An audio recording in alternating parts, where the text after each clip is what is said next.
Our goal here today is to pick up a couple of tips and strategies to help us not to take things personally. Why? Because not taking things personally adds quality to your life. It allows you to be a happier and a healthier person.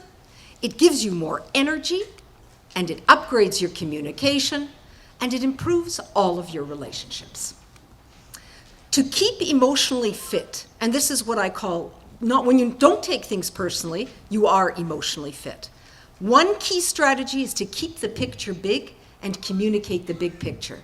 What I mean by this is not to get caught up in the nitty-gritty, everyday minutia, but to keep the big picture. To keep focused on, and there's a word that's very important here that's going to run throughout our talk, and that's the word perspective. 10 questions to ask yourself. Do I avoid interpersonal conflict? Am I easily disappointed? Is everybody thinking? Okay? Do I turn pinpricks into bombs? Do I make little things into big things? Am I easily hurt? Everybody gets hurt, but do you get hurt easily? Do I find all or some kinds of people intimidating? Do some people scare you? People who scream, who yell, who swear, who are angry, who are controlling. Do I take personally what others say and do? Am I always thinking about people issues? Are you always thinking about people? Are things going on and over in your head? This is a very important question, number 8. Am I exhausted when I've spent time with certain people? Do certain people make you tired? And you have to ask yourself why.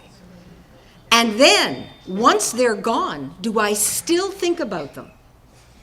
Or once you leave them, or once you're out of the same common venue, are you still thinking about them and what they said? Question to you, do I want to feel freer emotionally? Oh, what the hell, make it 11.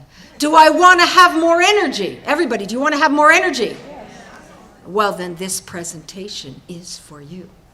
Okay? Because when you learn a few good, quick tips and strategies on how not to take things personally, I can guarantee it, you will have more energy because you won't be going over the same thing again and again in your head. Words are the source of all misunderstandings. This is a quotation from Antoine de Saint-Exupéry, who is the author of The Little Prince. And in other words, what he's saying here is that words create all the problems that we have. Words create all the misunderstandings. I assure you, this isn't a deductive or a logical argument. So I'm going to turn it around. I'm going to choose the opposite. I'm going to choose the corollary. And what we're going to talk about here today, working forward, is that words can indeed be the source of all understandings. So I want you to think good things about words. Words can be very, very helpful in uniting and bonding and sealing relationships. To keep emotionally fit, Miguel Cervantes, who's the author of Don Quixote, or the popular screenplay version that you know, Man of La Mancha, said, "Make it thy business to ask to know thyself." By not taking things personally, you enhance the quality of your life. I want to end today by telling you my helicopter story. I was in South America, and I went to Iguazu Falls, which rests in the middle between Argentina, Uruguay, and Brazil.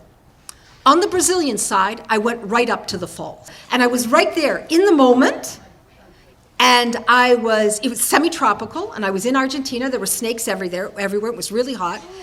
And it was gushing. The waterfall was gushing. And I was right there, caught in the moment, right in the minutia. Then I stood back, and I took a cab ride over to the Brazilian side. I stood back from the falls. I got another perspective of the falls. It wasn't rushing. It wasn't hot. It wasn't bubbling in my face. Then I took a helicopter over the falls on the Brazilian side. And boy, the falls sure did look little. And the people even littler. Everything was very minute. Everything was in its perspective. Okay? That helped me a lot. My trip in 1991. I learned a lot about keeping perspective. So I say to everybody, when you're caught in the minutia, you're caught in the moment, and you're not thinking straight, Get up into your helicopter and survey the vista, and then you'll get your perspective back.